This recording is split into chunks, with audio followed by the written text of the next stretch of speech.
ఉప్పు దీపం వెలిగించేటప్పుడు కొన్ని ప్రత్యేకమైన నియమాలు ఉంటాయి. ఆ నియమాల్లో ముఖ్యమైనది, ఆడవాళ్ళు గాజులు ధరించకుండా ఉప్పు దీపాన్ని వెలిగించకూడదు. మట్టి గాజులు ధరించి ఆడవాళ్ళు ఉప్పు దీపాన్ని వెలిగించాలి. అసలు ఈ ఉప్పు దీపాన్ని ఎలా వెలిగించాలంటే, ముందు ఒక ఇత్తడి పళ్ళెం తీసుకోవాలి. ఆ ఇత్తడి పళ్ళెనికి చక్కగా పసుపు రాసి కుంకుమ బొట్లు, గంధం బొట్లు పెట్టాలి. ఆ తర్వాత ఒక పెద్ద మట్టి ప్రమిదని తీసుకోవాలి.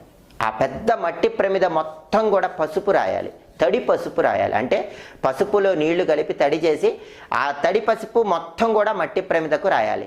ఎక్కడా ఖాళీ లేకుండా, కొద్దిగా కూడా ఖాళీ లేకుండా మొత్తం ఆ పెద్ద మట్టి ప్రమిదకి ఆ తడి పసుపు మొత్తం రాయాలి. రాసిన తర్వాత ఆ మట్టి ప్రమిదకి కుంకుమ బొట్లు పెట్టాలి. ఆ తర్వాత 2 చిన్న చిన్న మట్టి ప్రమిదలు తీసుకోవాలి. ఆ 2 చిన్న చిన్న మట్టి ప్రమిదలకు కూడా మొత్తం తడి పసుపు రాయాలి. ఎక్కడా ఖాళీ లేకుండా మొత్తం తడి పసుపు రాసేసి కుంకుమ బొట్లు పెట్టి సిద్ధం చేసుకోవాలి.